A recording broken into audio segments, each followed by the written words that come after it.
Hey, welcome to the update. I know it's been a while, since October of last year I haven't put out an update, and I have gotten a few things done, but life's gotten in the way. So I'll dig right in, because I do have a good bit to go through today.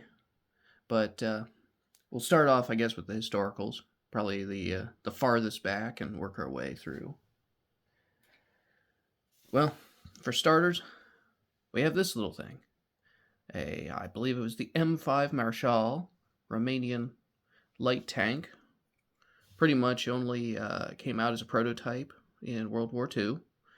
Never went any farther than that. I don't believe there was more than like 7 prototypes ever put together. It's a small hollow body model from Miniatures Tank Company, I believe, on Etsy. They do 3D printed plastic tanks. This little guy's got, as you can see, very fine, layer lines. Didn't really take any sanding at all. Quick to put together, just slap the tracks on, slap the barrel in place, and what have you. It was a quick, easy paint job. Not too bad. Next, we have, from Warlord, Julius Caesar. Painted him as a fun little project in the spring. Just a quick, pretty much, a couple of highlights here or there. Made him look like he was on a pretty nice looking horse in a field. He'll go with the Imperial Romans that someday I'll actually get back to working on. I painted one test figure and never got around to finishing it up. There's supposed to be a companion force to go against my Germans, but we'll see how if that ever turns out. And the next, all of the Japanese you could possibly need to go with the fleet I showed in the last update. We've got, if it'll focus, more small little sekibune on the new water effect bases I picked up. The bases, real nice. You just smear it onto the base. The water effect dries in 24 hours or so. And I just hit it with a quick white dry brush to give it a frothed effect. I've got actually 6 little new sekibune that are finished. I have several more in production currently. And they're just following the existing paint scheme of what I've worked on. And then some new atakabune. No masts on these, they're just pure sail. There's 3 different ones. They're all slightly different if I'm not mistaken. No, these 2 are the same. And this bigger one is the one that's different. It's slightly larger. Real nice. They add a little variety to the look of the fleet. And I'll probably be picking up a few more of these. They're also, like all of the other ships I've picked up thus far, from MT Miniatures.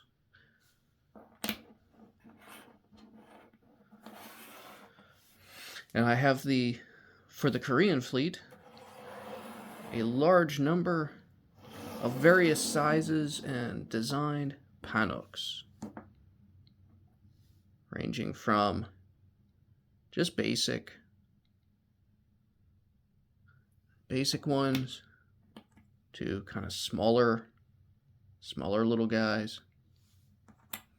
And the larger, I don't remember exactly what the name on this one was, but it was the larger, older 80 crew ships that the Aotakabunes were actually based originally on.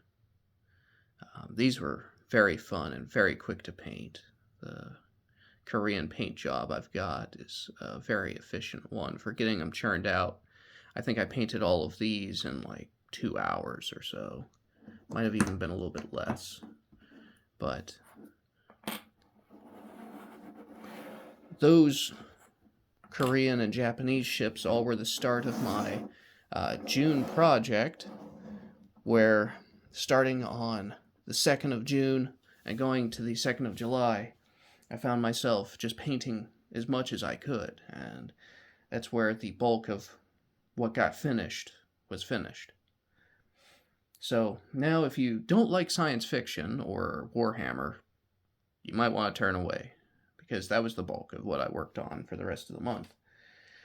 The gaming group I'm with has suddenly started a crusade, and I had to update my old Dark Angels. And leading them, of course, has to be Lionel, or Lionel, as I prefer to call him. He was an extremely fun model to paint. Amazingly enough, it only took me about 2 days. Off and on, it wasn't a steady, power through him the entire way. But he came together. I like the look of him. He'll do great, I think, on the table. I've used him a few times when he was unpainted, but now that he's got paint on him, hopefully that'll motivate the dice to go a little better. Also painted a couple other special characters while I was at it. You have Lazarus of 4th Company, I believe it was. He was done in about, I want to say 2 hours or 3 hours. Very quick model, especially with the Army Painter Angel Green spray can. You just hit the entire model with the Angel Green, and you are good to go. And the old Zachariah model, supposed to be the original Primaris Lieutenant model from back in the day. I like the pose, except for the foot on the rock, which is getting repetitious. But he was fun. Same with all the others. He was very quick to paint up. And then you have the Apothecary Biologus. He was extremely fun. I love the effect that once I got the dip to dry on him, you have the almost damage scoring or scuffing that appears all over his armor, but it still keeps it that nice bone, clean bone color.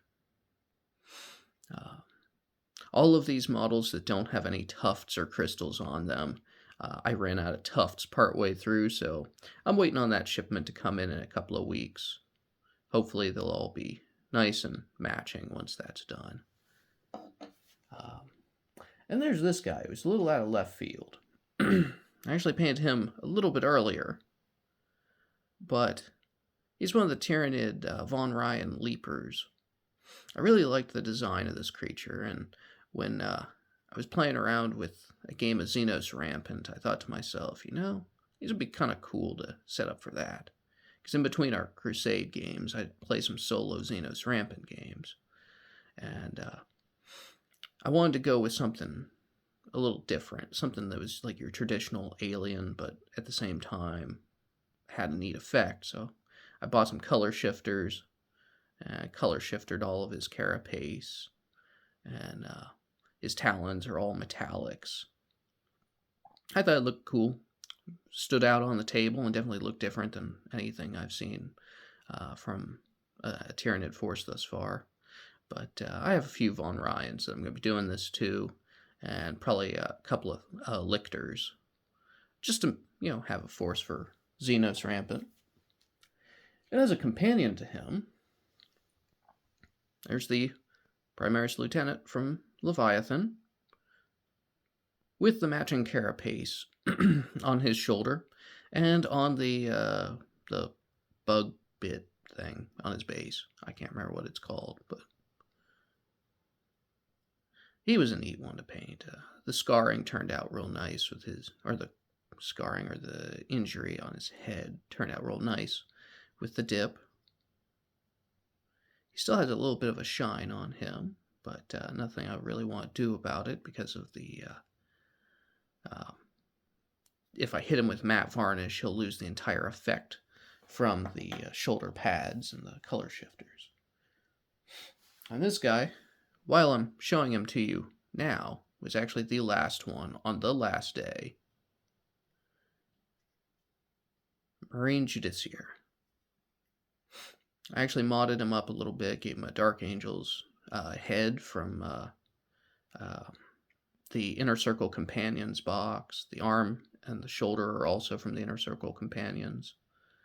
Just to kind of bring him a little bit more of a Dark Angel's look, as opposed to, you know, he's a Justiciar who just happens to have a green shoulder pad. You know, I think he fits in pretty nicely with the others.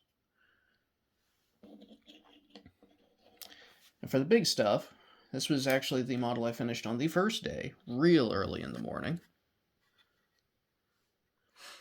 The Predator, for the life of me, I don't recall what the specific designation was for the plasma cannon version, but from the Horse Heresy. I kind of bought this on a whim. Can't use it really in 40k, but like somewhat can, but you don't see it in anything specific. But I just thought to myself, hey, I like plasma. I play Dark Angels. It only makes sense that I'd have a Predator with a plasma cannon on it. It's just a matter of quick dry brushes and then pick out the details and smear some dip on her. It's turned out nice. Got these two little guys here.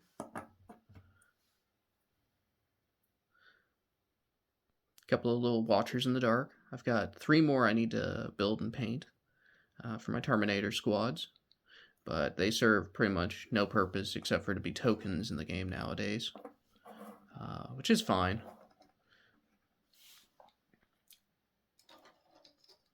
Next we have a veteran squad. Again, they were very quick to paint up.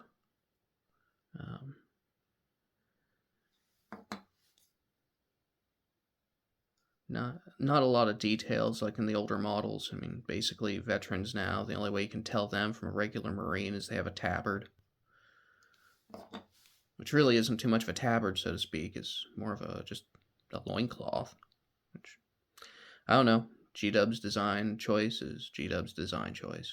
They can do whatever they want.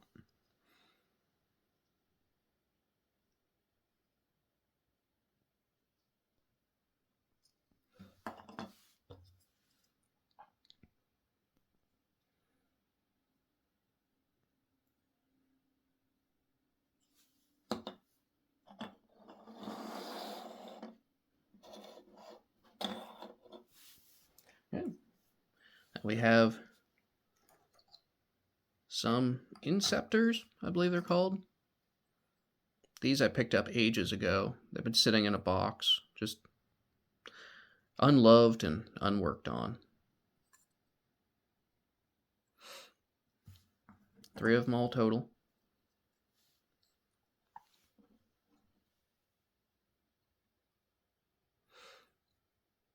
Yeah, I wanted to go with something slightly different. Come on, focus. Slightly different on these guys. So with a black knee pad and a black cover on their jump packs. Just to kind of tie them in with maybe the Dreadwing, if they ever brought the Dreadwing back, which I highly doubt. I think Games Workshop's completely forgotten that aspect of the Dark Angels even exists.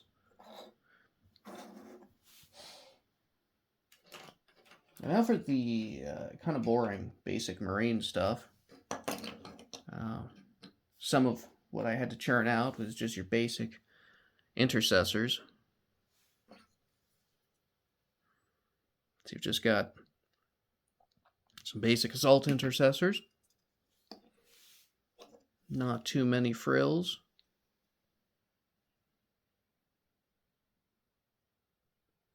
No big details. And like I said, they just go with the most generic looking armor. No carved icons or anything like that. So paints up quick. A friend of mine was thinking about the fact that with how quick these things paint up in specific chapter colors, there's really no excuse for not having stuff painted anymore. So the next is a 10-man Infernus squad here.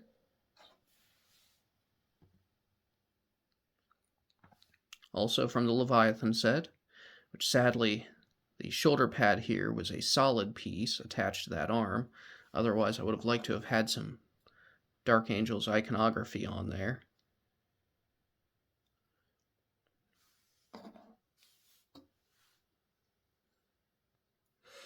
But these guys turned out, again, really good. The deeper panel lines on all of the Marine models really take the dip well. But otherwise, I mean, they're a Space Marine.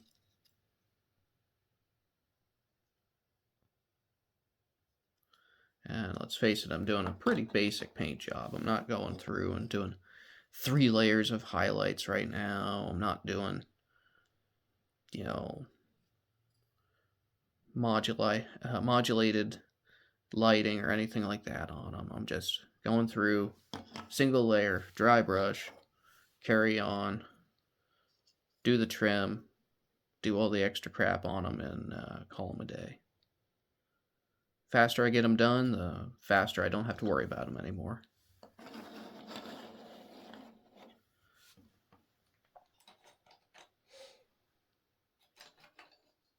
Next one here, I have some Hellblasters.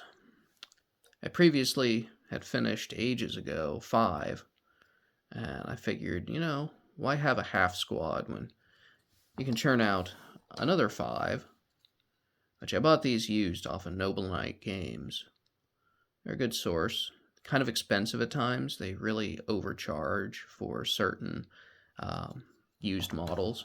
You put even like a little splash of paint on a used model and suddenly they're charging you, way more than they should. Because, ooh, God forbid, it's actually painted.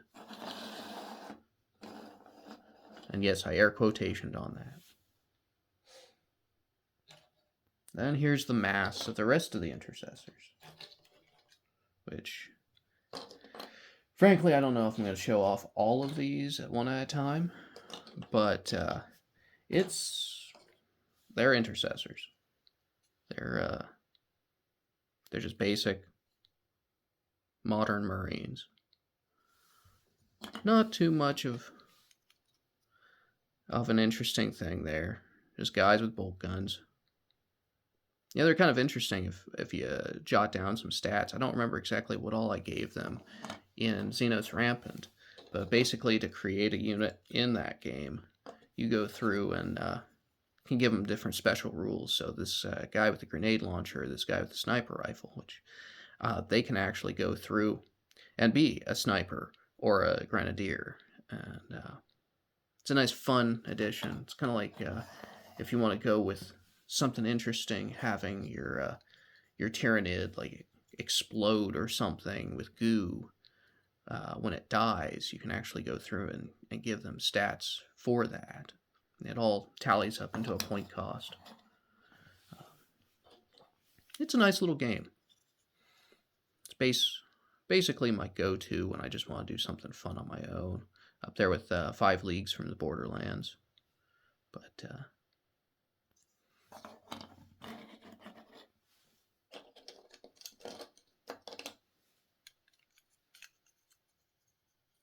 you can feel the love for the regular basic Marines with the way I handle them at times. But then again, they have like 3 layers of varnish on them, so if they somehow chip, I have no idea what I did. Probably dropped it at some point. Last Grenadier. I was able to put all the Dark Angel's iconography, at least on these guys, because they had that separate shoulder pad. And then here's the 2 squad leaders. Usual pointy guy. And the final piece.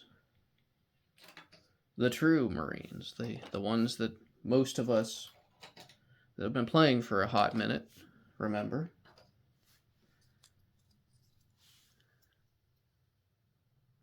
A regular old tactical squad.